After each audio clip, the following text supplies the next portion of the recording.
بسم الله الرحمن الرحيم.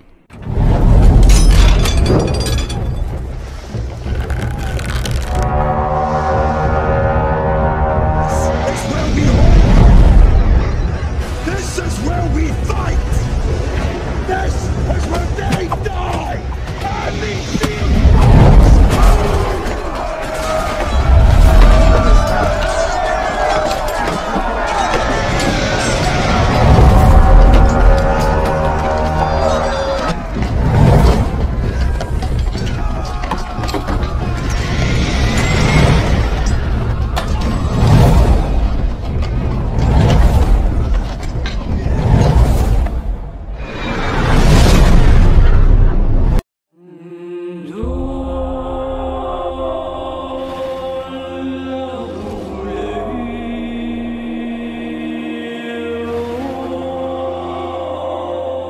The bell's been rung.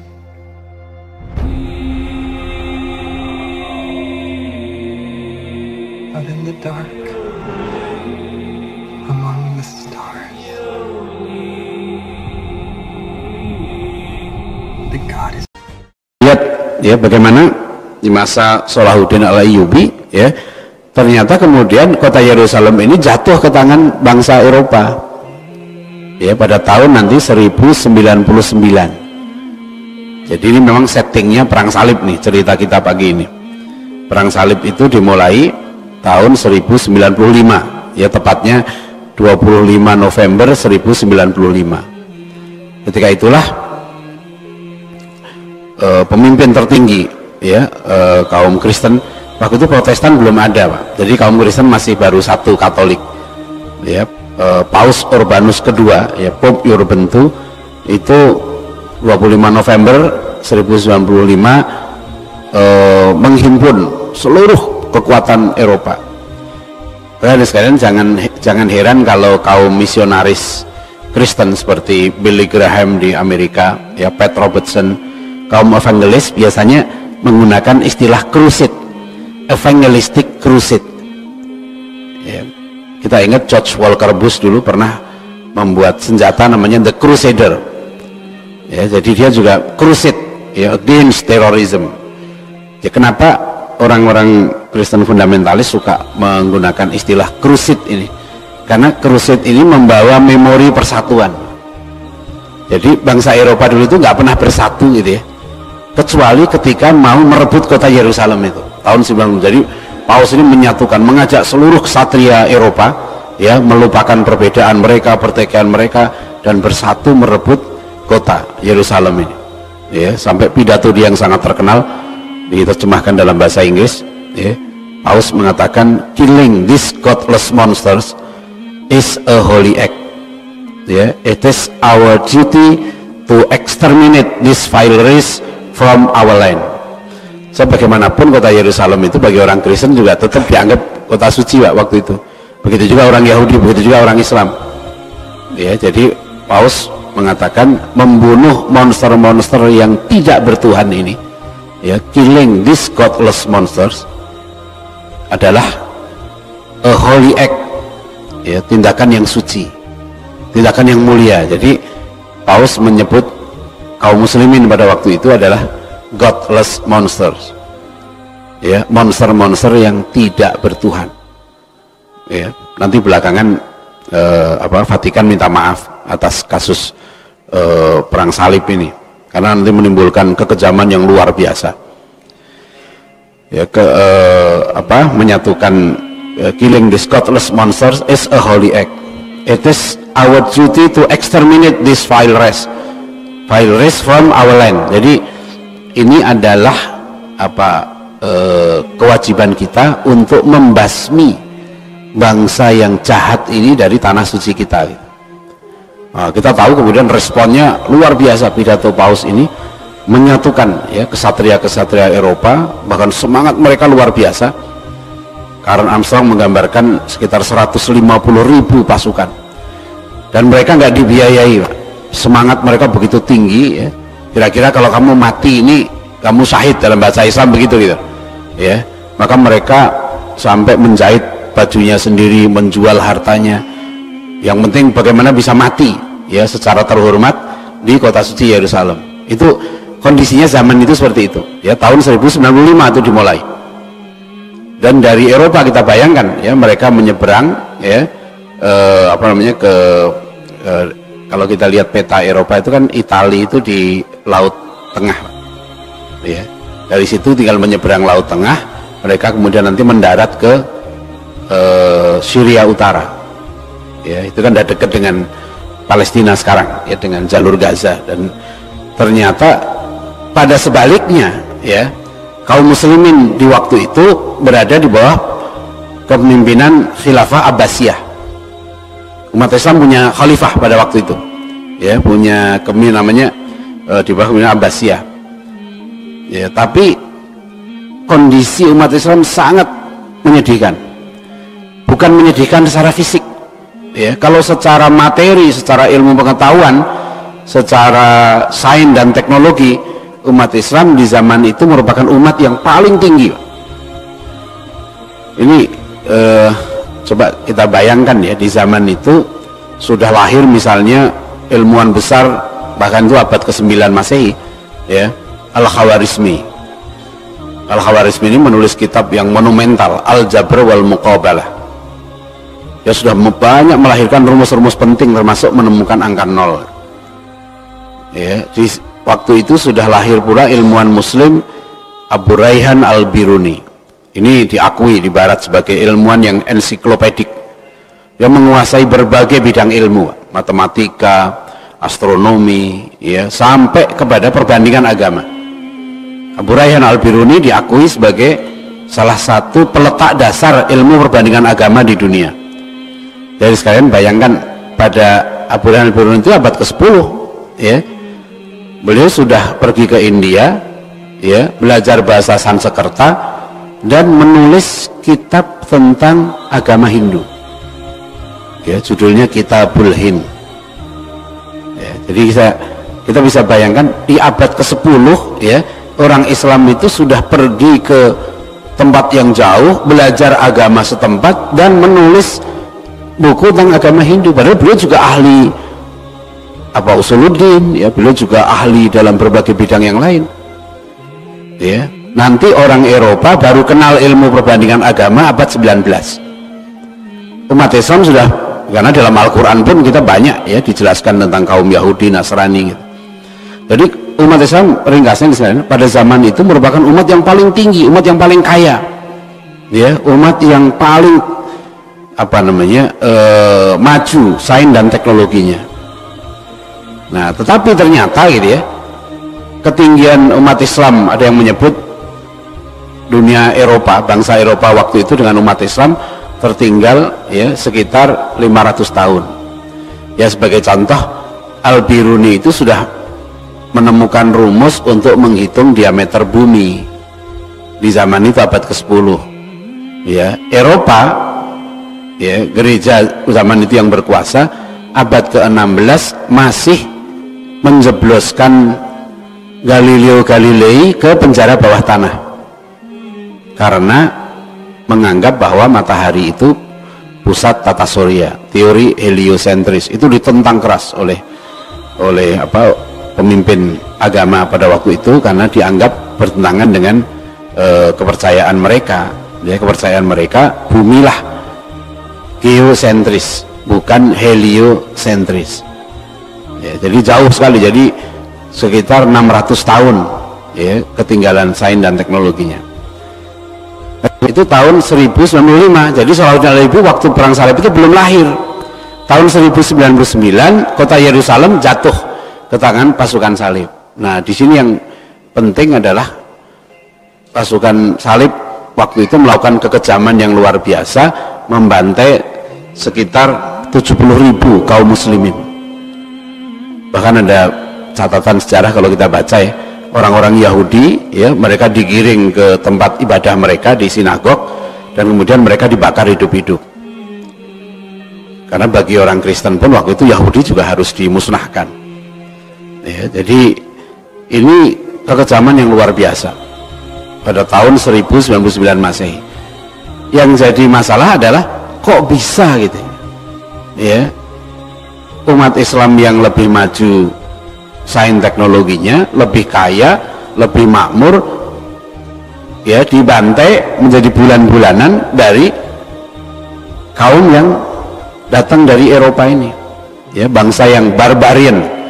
Kalau istilah barbar itu, kalau orang Romawi dulu menyebut kaum barbar di Eropa itu yang tinggal di luar wilayah Romawi, seperti Jerman, Inggris, itu mereka sebut sebagai barbarian, ya, itu uncivilized people, masyarakat yang tidak beradab, masyarakat yang belum punya peradaban, masih primitif lah, barbarian gitu.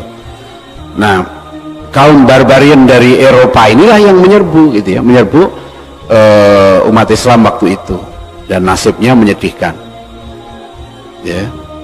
Nah, di sini kalau kita perhatikan, ya, saya pernah menyebut ada satu buku yang sangat penting. Nah, ini buku yang sangat penting ini, ya, judulnya Hakadha Dhahara Jilu Salahuddin wa Hakadha Adat Al-Quds, ya. Jadi sekarang waktu itu umat Islam juga panik, bingung, ya, bagaimana ini kota Yerusalem, ya, kota suci umat Islam ini direbut oleh bangsa Eropa ini, dan kemudian penduduknya dibantai sampai di Masjid Al-Aqsa pun ada genangan darah setinggi mata kaki, ya. Dan jangan dianggap remeh karena bangsa Eropa ini kemudian menduduki kota Yerusalem selama 88 tahun. Jadi dari tahun 1099 sampai 1187, ya. Israel merebut Yerusalem sekarang ini dari tahun 67, Pak, sampai sekarang sekarang 2017. Jadi tepat 50 tahun loh, tahun ini, ya. Sekarang 2018, ya, sudah lebih, ya, 2017 kemarin 50 tahun, ya. Jadi ketika itu umat Islam ada pemimpin politiknya, ya, kekhalifahannya, tapi lemah, ya. Itulah Dr. Majid Ihsan Al-Gilani ini, beliau seorang ahli pendidikan, menulis disertasi doktornya berjudul Al-Fiqh At-Tarbawi Inda Ibn Taimiyah, pemikiran pendidikan menurut Ibnu Taimiyah, ya, menurut Syekhul Islam Ibnu Taimiyah. Jadi itu disertasi doktornya Dr. Majid Ihsan Al-Gilani, ya. Nah, buku beliau ini Hakadha Dhahara Jilu Salahuddin ini sudah lama diterjemahkan sebetulnya di Malaysia dari tahun 80-an, yang judulnya ini apa ini, kebangkitan, di laptop saya kurang, kebangkitan generasi Salahuddin dan kembalinya Al-Quds ke pangkuan Islam. Nah, ini bukunya menarik, ya. Jadi kebangkitan generasi Salahuddin dan kembalinya Al-Quds ke pangkuan Islam, sama dengan judul bahasa Arabnya, Hakadha Dhahara Jilu Salahuddin, demikianlah bangkitnya generasi Salahuddin, dan Hakadha Adat Al-Quds, ya, dan demikianlah kembalinya kota Yerusalem itu. Gimana sih, ya, bangkitnya generasi Salahuddin dan kemudian kembalinya Al-Quds, gitu. Jadi sebenarnya kalau rumus ini kita pakai, ya, kalau umat Islam mau mengembalikan kota Yerusalem lagi, gitu, gampangannya, ya, munculkan lagi generasi Salahuddin, gitu. Dan di sini nah, buku ini diterjemahkan nih dalam bahasa Indonesia juga. Ini apa ini? Misteri Masa Kelam Islam. Ini sahabat kami nih, Ustadz Asep Sobari dari Madinah dengan Amaluddin, Ustadz Amaluddin, lulusan Madinah, 2 orang. Kata beliau waktu kuliah di Fakultas Dakwah di Jamiah Madinah, ya, dosen mereka ini sangat menyarankan agar membaca buku ini, ya. Kata dosen sejarah di Universitas Madinah ini, buku ini sangat penting. Makanya kemudian Ustadz Asep Sobari menerjemahkan khusus buku ini. Cuma judulnya ini saya kritik, ya. Bagusan yang judul di Malaysia, yang terbitan Malaysia, judulnya apa? Kebangkitan generasi Salahuddin dan kembalinya Al-Quds ke pangkuan Islam. Itu persis aslinya. Kalau ini misteri masa kelam Islam dan Kemenangan Perang Salib. Panjang judulnya, ya. Misteri masa kelam Islam, betul, waktu nanti Yerusalem jatuh gitu. Nah, di sini ada kata kunci yang diberikan oleh Dr. Majid Ihsan Al-Gilani itu. Apa kata kuncinya?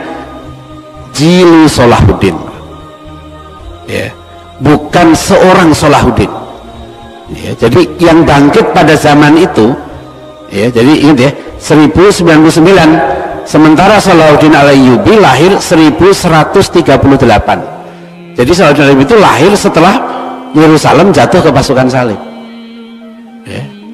Nah, nanti di sini kita lihat bagaimana suasana Salahuddin Al-Ayyubi nanti ya bangkit menjadi seorang pemimpin. Tapi Dr. Ihsan Al-Gilani mengingatkan, ingat loh, waktu itu yang bangkit bukan seorang Salahuddin, ya, bukan seorang Salahuddin yang turun dari langit kemudian seperti Ratu Adil gitu ya, membebaskan kaum muslimin dari keterpurukan. Nggak begitu teorinya, ya, nggak begitu fakta sejarahnya. Fakta sejarahnya, generasi Salahuddin nanti itu lahir dari proses pendidikan, lahir dari madrasah-madrasah, lahir dari para ulama-ulama, ya. Jadi kenapa nanti ada modelnya? Sebab model itu yang kita bisa tiru, model pola kebangkitan ini melalui pendidikannya yang kita bisa contoh. Jadi kalau kita sekarang ingin merebut kota Yerusalem dan ingin tampil sebagai umat terbaik gitu ya, udah ikuti aja polanya, ya. Kalau bangsa barat, Korea, Jepang dan lain-lain dengan model pendidikan karakternya, ya, mereka bisa bangkit. Nah, yang lucu kemudian kita mau ikut-ikutan, ya, model pendidikan karakter di barat, padahal ada beda yang cukup mendasar. Meskipun ada persamaan juga, ada irisan antara karakter dengan adab, ya, itu ada irisannya. Tapi kita harus ingat, adab itu basisnya akidah, adab dan akhlak itu basisnya iman, sementara karakter basisnya budaya, pembudayaan. Jadi kenapa orang Jepang itu jujur gitu ya? Karena pembudayaan, prosesnya pembiasaan, penegakan aturan, disiplin, tapi bukan karena iman, ya. Kalau kita tidak, man amana billahi wal yaumil akhir falyaqul khairan aw liyasmut, kata Rasulullah, ya. Barang siapa yang iman pada Allah dan hari akhir, maka hendaklah ia berkata yang benar, yang baik, ya. Falyaqul khairan aw liyasmut, ya, atau diam. Jadi berkata yang baik atau diam itu, ya, itu dasarnya itu iman. Man amana billahi wal yaumil akhir falyukrim jarahu falyukrim dhaifahu, ya, kata Rasulullah sallallahu alaihi wasallam, siapa yang iman pada hari Allah dan hari akhir, maka hendaklah dia memuliakan tetangganya, memuliakan tamunya. Basisnya iman, ya. Maka proyek penanaman adab dan akhlak tadi itu, ya, memang harus berbasiskan iman, ya, meskipun juga harus disertai dengan pembiasaan, karena iman itu memang akan tertanam dengan proses pembiasaan. Ini yang membedakan. Jadi modelnya itu ada. Ini generasi yang bangkit di zaman Salahuddin Al-Ayyubi itu ada generasi Salahuddin, bukan. Jadi nanti jangan berharap begini, ya, ini sebentar lagi 2019, ya, nanti kalau 2019 kita pilih presiden itu, ya, yang tepat, ya, yang kualitasnya seperti Salahuddin Al-Ayyubi, ya, itu akan, umat Islam akan bangkit menjadi umat yang terbaik. Nggak begitu prosesnya, ya. Bukan berarti pemimpin 2019 yang baik itu nggak penting, bukan. Tapi kalau kita bicara kebangkitan satu umat atau satu bangsa, itu dilalui dengan kebangkitan generasi, ya. Dan kebangkitan generasi itu melalui proses pendidikan. Ini mohon sekali lagi, kalau saya ngomong pendidikan, jangan di kepala kita tergambar sekolah, ya, karena sekarang kalau orang dibilang pendidikan itu Kementerian Pendidikan, itu urusannya sekolah, karena Pak Menteri ngurusnya sekolah saja. Pak Menteri nggak ngurus pendidikan secara umum. Kalau ada anak tawuran di luar pagar sekolah dan di luar jam sekolah, ya gurunya bilang, oh itu bukan tanggung jawab kami, ya karena dia di luar jam sekolah gitu, ya. Enggak, kalau kita maksud pendidikan ini semua proses untuk menjadikan manusia menjadi semakin baik, itu proses pendidikan. Jadi generasi ini lahir dari proses pendidikan. Kalau kita bilang pendidikan itu bukan sekedar sekolahan, ya, sekolah itu bisa menjadi tempat pendidikan, bisa juga menjadi tempat penghancuran, ya. Jadi kalau di sekolah itu dia diajarkan ilmu yang salah, diajarkan perilaku yang salah, maka produk dari sekolah itu bukan tambah dekat dengan Allah, ya, dia makin jauh dari Allah, akhlaknya menjadi semakin tidak mulia, dan bahkan kemudian dia bisa menjadi orang yang merusak masyarakat karena salah, ya, dia tidak tahu nanti bagaimana meletakkan sesuatu pada tempatnya yang betul, bersikap adil dan beradab itu. Jadi ini buku yang utama.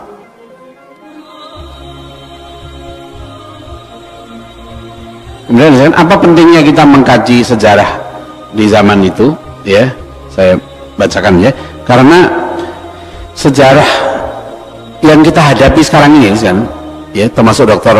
Majid Ihsan Al-Gilani, kemudian Profesor Syed Naqib Al-Atas ini, itu juga mengingatkan zaman kita sekarang hidup ini, sekarang ini, itu kondisinya ada yang menyebut persis sama dengan zaman Imam Al-Ghazali, ya, persis sama dengan zaman Salahuddin Al-Ayyubi, ya.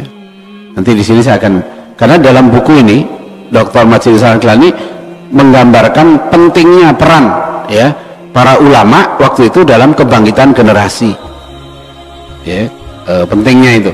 Dan beliau sebut dua ulama yang dalam buku ini, ya, berperan besar dalam nanti proses kebangkitan umat Islam sampai nanti mampu melahirkan generasi Salahuddin dan mampu merebut kota Yerusalem.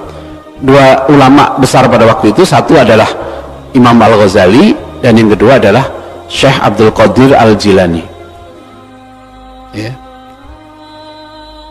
Mungkin bagi sebagian orang merasa aneh, saya juga mendengar Syekh Abdul Qadir Al-Jilani kok bisa, karena di kalangan mahasiswa, ya, banyak sekali saya memberi kuliah di kampus tuh, itu mahasiswa kadang-kadang bertanya, kok aneh, sebab yang dia terima di kuliahnya nggak begitu, ya, yang dia terima di kuliah itu umat Islam justru mundur karena ikut Imam Al-Ghazali, bangsa Barat maju karena ikut Ibn Rushd.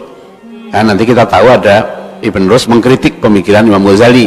Ibn Rushd mewarisi tradisi Yunani, ya, rasionalisme. Nah, itu katanya yang diwarisi oleh Barat, itu ada mazhab Averroism, karena mereka orang Barat dulu tidak bisa memahami pemikiran Aristotle, ya, Aristoteles, kecuali melalui bukunya Ibn Rushd, ya. Maka orang Barat menyebut Aristotle itu guru pertama, Ibn Rushd itu guru kedua. Nah, kata ini para mahasiswa ini diajari oleh dosennya, bangsa Barat maju karena ikut Ibn Rushd, ya, umat Islam mundur karena ikut Imam Ghazali, katanya gitu. Nah, ini salah besar, ya. Ada seorang profesor sampai saya suratin, karena profesor ini sahabat saya, orangnya baik sekali, tapi dia menulis buku yang menulis hal yang sama gitu. Akhirnya saya surati profesor itu dan saya tunjukkan bukti-bukti sejarah. Bukti sejarahnya nggak seperti itu, ya. Ini entah dari mana mitos ini, ya, seolah ada guru besar yang terkenal juga di kampus besar Islam di Jakarta, ya, yang menulis bahwa umat Islam itu mundur karena ikut Asy'ariyah, ya, maka harusnya Asy'ariyah diganti dengan Mu'tazilah. Maka kemudian dibuatlah kurikulum yang mempromosikan faham Mu'tazilah, karena umat Islam itu akan maju kalau ikut mazhab rasionalitasnya Mu'tazilah.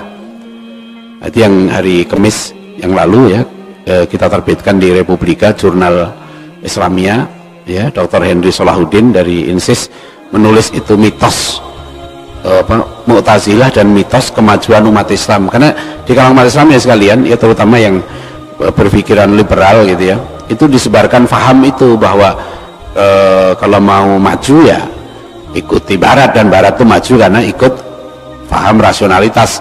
Kalau dalam mazhab kalam itu adalah Mu'tazilah, ya. Ini nggak betul, ya, ini mitos-mitos yang tidak betul.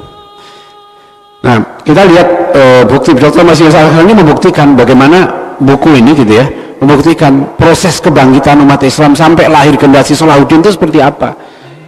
Nah, itu ya, karena kondisi kita ini sama. Ternyata ada pengaruh yang sangat besar gitu ya dari nanti dua ulama tadi ya, di sini nanti akan saya tunjukkan bagaimana pengaruh dari Imam Al-Ghazali itu, ya, terhadap bangkitnya generasi Salahuddin ini, ya. Jadi karena sama, kalau Al-Atas mengatakan sang Imam Al-Ghazali itu hidup di era pergolakan agama intelektual yang diakibatkan oleh masuknya pandangan alam asing, alien worldview, ke dalam pemikiran dan kepercayaan kaum muslim secara diam-diam yang dibawa oleh para filosof muslim dan berbagai aliran yang menyimpang. Kini kaum muslim juga menghadapi tantangan yang sama yang muncul dari filsafat dan sains barat modern sekuler, teknologi dan ideologinya yang menggerogoti nilai-nilai gaya hidup, pemikiran dan kepercayaan serta pandangan hidup muslim, agar terjadi perubahan radikal yang sesuai dengan worldview sekuler. Maka tadi salah satu buku penting ya di dunia modern yang sudah diterjemahkan dalam berbagai bahasa, itu buku yang ditulis oleh Profesor Syed Naqib Al-Atas ini, judulnya Islam and Secularism. Nah, ini bukunya ini diterjemahkan juga dari sejak tahun 80-an, saya kuliah tahun 84, ini sudah, buku ini sudah diterbitkan oleh Pustaka Salman ITB di Bandung. Itu Islam dan Sekularisme. Ini buku sudah bisa dikatakan buku klasik ya, artinya buku ini sudah diterjemahkan dalam puluhan bahasa di dunia, ya, sampai bahasa Cina, ya, bahasa Rusia. Karena buku ini ada beberapa buku penting untuk menghadapi modernitas ini. Jadi ini buku misalnya Islam at the Crossroads, ini karangan Muhammad Asad, ya, seorang tokoh Yahudi yang masuk Islam, Leopold Weiss. Nah, udah terjemahkan dalam bahasa Arab juga buku ini. Jadi salah satu dalam bahasa Indonesia juga sudah. Ini beberapa buku yang di dunia ini, di dunia Islam, buku ini dikaji, dibaca di dunia Islam karena sudah diterjemahkan dalam berbagai bahasa. Ini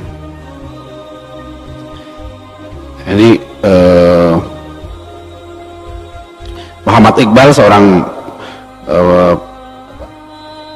pemikir besar Pakistan, ya, beliau juga mengingatkan, ya, dalam buku Muhammad Iqbal nulis bukunya ini tahun 1930. Beliau sudah mengingatkan tahun awal 30 itu, ya, believe me, Europe today is the greatest hindrance in the way of man's ethical advancement. Jadi kata Iqbal, Dr. Iqbal ini ahli filsafat barat, beliau penyair yang sangat terkenal di Pakistan, ya, di dunia Islam, bahkan buku-bukunya sudah terjemahkan dalam bahasa Indonesia juga. Beliau mengatakan, percayalah kepada saya bahwa Eropa, ya, zaman ini, ya, merupakan penghambat terbesar, ya, dari kebangkitan akhlaknya umat manusia. Jadi yang paling berat manusia menjadi manusia beretika, berakhlak itu, kata Iqbal, adalah hambatan terbesarnya adalah Eropa, nilai-nilai barat ini. Prof. Al-Atas juga sudah mengingatkan, ya,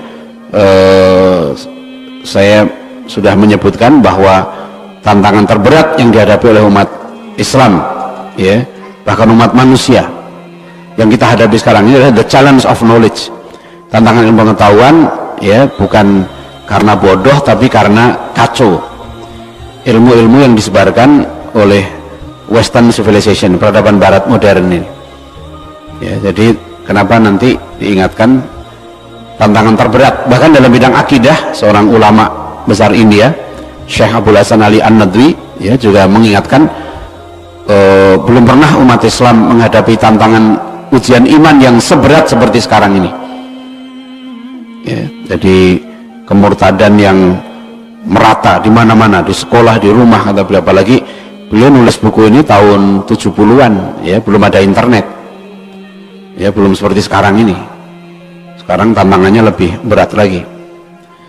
Di buku Powerful Ideas ya, terbitan Australia ini, Prof. Alatas juga dikutip mengatakan tantangan yang terberat yang dihadapi ya oleh dunia, oleh umat manusia sekarang ini adalah confusion throughout the ages. Ya, apa yang paling serius sekarang ini adalah more serious and destructive to man than today's challenge posed by Western civilization. Jadi peradaban Barat modern inilah yang paling merusak. Nggak pernah ada dalam sejarah manusia sekalian, kata Prof. Alatas ya, pemikiran peradaban yang lebih merusak umat manusia, merusak alam ya, selain yang ditimbulkan oleh peradaban Barat modern ya. Kalau dulu ya sekalian ya, orang-orang primitif ya, kita bisa melihat ya, orang-orang dulu itu tidak merasa sebagai Tuhan. Tapi kalau peradaban Barat modern ini, kata Prof. Alatas, man is deified, God is humanized. Manusia diangkat jadi Tuhan dan Tuhan dijadikan manusia. Jadi kalau manusia modern sekarang ini merasa dia berhak mengatur alam, dia berhak mengatur dirinya ya, dia berhak mengeksploitasi apapun juga. Ini yang menjadi problem. Jadi kalau dulu orang masih percaya dengan hal-hal yang ada sesuatu yang nunggu laut ya, nunggu sawah, nunggu hutan, maka mereka nggak merusak itu, nggak merusak laut, nggak merusak sawah, nggak merusak hutan ya, karena merasa ada yang menunggu gitu. Kalau orang modern nggak lagi. Sekarang orang modern mengatakan kami yang paling tahu bagaimana ngatur alam ini gitu. Jadi Tuhan disingkirkan, jadi Tuhan disuruh tunduk sama manusia ya, suruh ikut aturan manusia. Sampai beragama pun sekarang ya, lihat orang modern sekarang, beragama pun, beragama yang baik itu harus begini, itu kita disuruh ngikutin ya. Sampai meyakini agamanya sendiri yang benar aja itu sekarang dibilang jahat. Ada profesor Amerika namanya Profesor Charles Kimball menulis buku When Religion Becomes Evil, ketika agama menjadi jahat. Jadi agama jahat itu ciri pertamanya kalau agama itu punya absolute truth claim, klaim kebenaran mutlak hanya pada agamanya, itu jahat dia ya, orang disebut dengan evil religion ya. Jadi sekarang ini makanya jangan heran kalau sekarang ini fahamnya disebarkan pluralisme ya. Jadi sebetulnya kalau kita lihat ya, perilaku seperti ini perilaku siapa sih? Perilaku iblis ya. Nah ini Muhammad Asad mengingatkan dalam buku tadi Islam at the Crossroads ya, bahaya terbesar yang dihadapi kaum muslimin saat ini adalah the imitation ya, menjiplak individually also and socially of the Western mode of life. Nah, jadi menjiplak model hidup, pola hidup bangsa Barat. Itu kata Muhammad Asad, beliau ini cendekiawan Yahudi di Eropa yang mengingatkan ini bahaya terbesar ya.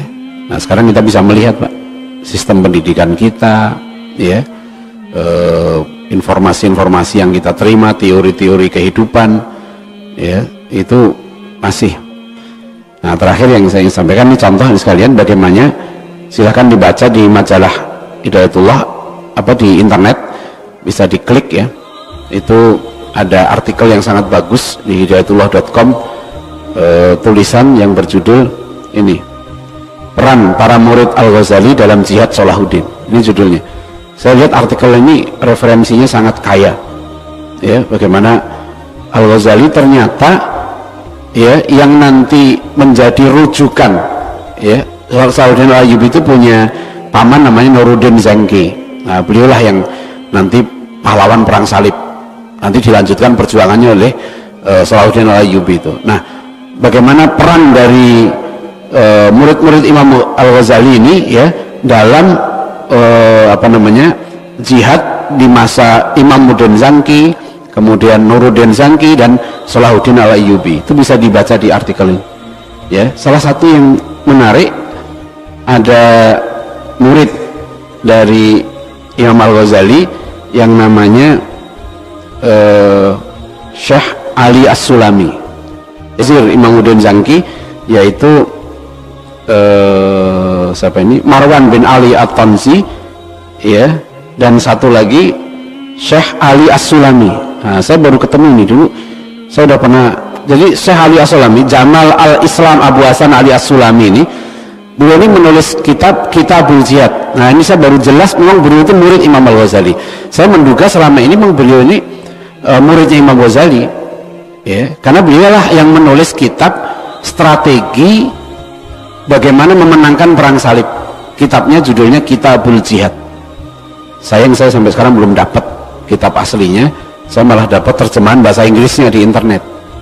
Karena Syekh Ali As-Sulami ini dia yang merancang strategi, Pak. Jadi ketika sekalian bayangkan ya, setelah penjajahan perang salib berlangsung gitu ya, kaum salib, pasukan salib menguasai kota Yerusalem, kehidupan masyarakat itu sebetulnya biasa, Pak. Nggak perang terus gitu, nggak. Ya. Nah, tapi umat Islam waktu itu ya seperti kita dijajah Belanda gitu. Selalu ada ulama-ulama gitu ya yang selalu menggelorakan semangat jihad. Karena di zaman itu umat Islam susah diajak jihad karena sudah kena penyakit hubud dunia.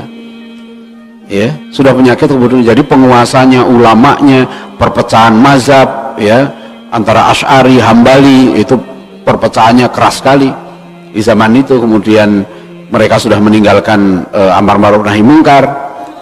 Nah, sehingga para ulama ini, terutama Syekh Ali As-Sulami nanti, beliau menulis kitab namanya Kitabul Jihad dan menyusun strategi. Ada 3 tahapan untuk merebut kota Yerusalem itu. Jadi ada ulama dulu nulis kitab, ya. Seperti misalnya yang membangkitkan gerakan jihad di Nusantara ini adalah Syekh Abdul Somad Al-Falimbani.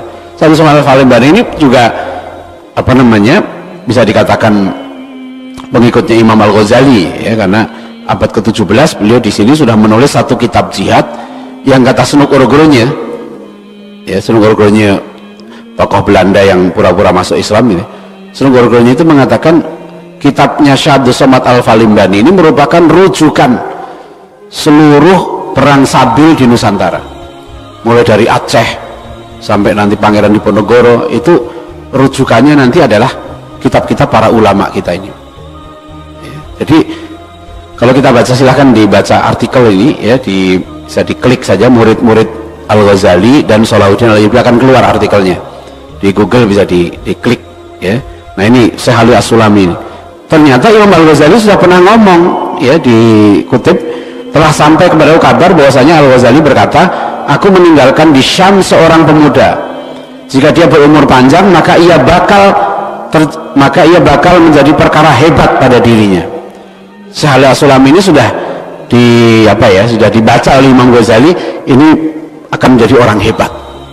Dan ternyata betul, akhirnya beliaulah yang nanti merancang ya strategi perebutan kembali kota Yerusalem itu. Ini gerakan islah yang sampai Syekh Ali As-Sulami ini punya murid namanya Al-Hafidh Ibnu Asakir. Ini kalau bagi penulis sejarah sangat terkenal. Beliau yang menulis Tarikh Ad-Dimas, entah berapa puluh jilid ini, Tarikh Ad-Dimas ya, Tarikh Damaskus. Jadi ini ahli hadis ya, Al-Hafidh Ibnu Asakir, ini seorang ahli hadis. Nah, ini beliau ini cucu muridnya Imam Al-Ghazali. Nah, inilah yang nanti sampai oleh Nuruddin Zangki ya, itu dibuatkan madrasah ya, madrasah hadis. Luar biasa ya penguasa dulu itu ya. Jadi mereka dulu, Pak, kalau bukan hanya ngurusin perang ya, karena diingatkan dalam surat At-Taubah kan, falawla nafara min kulli firqatin minkum ta'ifatun liyatafaqahu fid din. Dalam perang saja Allah mengingatkan ya, jangan semuanya pergi berperang, harus ada yang liyatafaqahu fid din ya, itu. Nah, dulu nanti Nuruddin Zangki ya, Salahuddin Al-Ayyubi, kecintaan mereka pada ulama luar biasa. Dan inilah yang kita lihat dalam sejarah ya, bagaimana ya. Nah, ini dia membangun madrasah hadis untuk Ibnu Asakir, yakni Darul Hadis An-Nuriyah, yang merupakan darul hadis yang pertama dibangun di dunia Islam. Jadi di masa perang salib saja ya, penguasa Islam pada waktu itu masih membangun madrasah. Begitu pentingnya ilmu ya, mendalami ilmu. Nah, nanti di masa Salahuddin Al-Ayyubi ya, ini juga ada murid-murid ini Al-Hafidh Ibnu Asakir, di samping berperan menjadi penasihat Nuruddin Zangki. Setelah itu ia pun menjadi penasihat Salahuddin Al-Ayyubi, di mana Salahuddin selalu mengundang ulama ini untuk hadir di setiap pertemuannya dengan para pejabatnya untuk memberikan nasihat, ya. Dan seterusnya. Nah, ini rahimahullah ya, gambaran singkatnya bagaimana kebangkitan generasi Salahuddin ini memang generasi yang dididik oleh para ulama ini, ya. Jadi muridnya ini mendidik, ya, sampai nanti mereka melahirkan sultan, dan sultan ini begitu hormatnya pada ulama, ya. Kita nanti kalau kita lihat dalam episode nanti kalau kita kaji Sultan Muhammad Al-Fatih, sama kisahnya seperti ini, ya. Jadi rujukan utama para penguasa muslim waktu itu para ulama-ulama yang soleh, ya, ulama-ulama yang mujahid, itu kalau mau, ya. Jadi ya mudah-mudahan pemimpin kita begitu, Pak, ya. Jangan datang pada ulama waktu kampanye saja, ya. Waktu kampanye datang ke pesantren minta dukungan gitu, ya. Begitu sudah jadi penguasa, ulama ditinggal. Begitu nyusun kebijakan pembangunan, nggak ada ulama lagi di situ.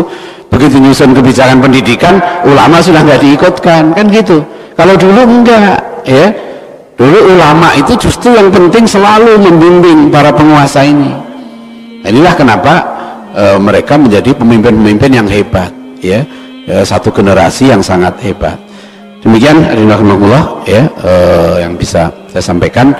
Mudah-mudahan sekilas gambaran tentang kebangkitan generasi Salahuddin ini bisa kita lihat, ya. Nanti kalau ada waktu lagi kita lanjutkan bagaimana kisah sampai Salahuddin Al-Ayyubi itu bisa merebut kota Yerusalem. Sebagai gambaran, ya, silahkan lihat film Kingdom of Heaven, yaitu sutradaranya Ridley Scott. Nah, itu film barat yang lumayan menggambarkan kisah Salahuddin, karena Salahuddin Al-Ayyubi ini dikagumi, Pak, bukan hanya di dunia Islam tapi juga di Eropa, ya. Di Eropa juga sama, beliau ini, bayangkan aja bagaimana Salahuddin Al-Ayyubi ini, ya, melepaskan pasukan salib gitu, ya. Tidak dibantai mereka di Yerusalem, tapi mereka diberi jalan pulang kembali ke Eropa, dan mereka dipersilahkan untuk datang ke Yerusalem kapan saja, tapi bukan sebagai tentara, sebagai peziarah. Dan beliau ingat kisah beliau yang luar biasa tahun 1193 beliau wafat, ya. Sebelum itu kan beliau yang waktu perang dengan Richard Lionheart, Raja Inggris, ya, itu Raja Inggris yang luar biasa, Richard Lionheart itu. Pada saat Richard Lionheart sakit itu kan, Salahuddin Al-Ayyubi yang ngirim dokter, ya. Kenapa waktu itu Salahuddin ngirim dokter? Karena waktu itu kedokteran Islam jauh lebih maju daripada Eropa gitu. Jadi Raja Inggris itu percaya pada Salahuddin karena mereka tahu tingkat teknologi, sains teknologinya orang Islam jauh lebih maju daripada sains teknologinya bangsa Eropa. Jadi kayak kita sekarang gitu, ya, orang kita sakit kita kirim ke Singapura gitu kan, kita kirim ke, dulu waktu itu orang Eropa melihatnya itu Islam itu tinggi, dan Salahuddin, ya, dengan besar hati, kalau orang ini musuh loh, sedang perang, ya kan, sedang perang, pemimpinnya sakit diobati. Coba ada yang begitu, Pak, ya. Ketinggian akhlaknya Salahuddin Al-Ayyubi itu seperti itu, ya. Bahkan beliau dalam satu, ya, sebelum nanti membebaskan Yerusalem, pasukan Kristen itu diberi kesempatan untuk konsolidasi, ya. Saya baru pulang dari Ambon, ya, itu Masya Allah, saya ke Pulau Buru itu, ya, baru saya dapat cerita tentang konflik Ambon tahun 99 itu lebih detail lagi. Masya Allah, ternyata umat Islam waktu itu, saya pantas, ada anggota Laskar Jihad yang cerita ke saya bagaimana ada seorang anggota Laskar Jihad itu meninggal karena melindungi seorang perempuan. Di waktu itu kan dendam, Pak. Saya ketemu dengan seorang ustadz, ya, di Pulau Buru yang keluarganya habis dibantai. Yang lebih menyakitkan, bilang apa? Paman beliau ini dibunuh oleh seorang anak yang non muslim, yang anak itu dari kecil diasuh, ya, ditombak ini pahanya itu, sampai meninggal pamannya itu. Jadi waktu itu betul-betul, jadi orang Islam dia bilang, ada, saya pernah lihat katanya di Selokan ketika orang non muslim dibantai orang Islam, ada perempuan yang masih hidup. Ya waktu itu suasana marah, dibantai juga perempuan itu, kan nggak boleh dalam Islam begini. Perempuan anak-anak itu nggak boleh, ya. Jadi waktu ada sebuah diskusi di Jakarta waktu tahun 2001, saya ingat ya, juru bicara Laskar Jihad mengatakan, kami itu ke Ambon mendidik orang sana supaya berperangnya Islami. Sampai anggota kami ada satu yang meninggal.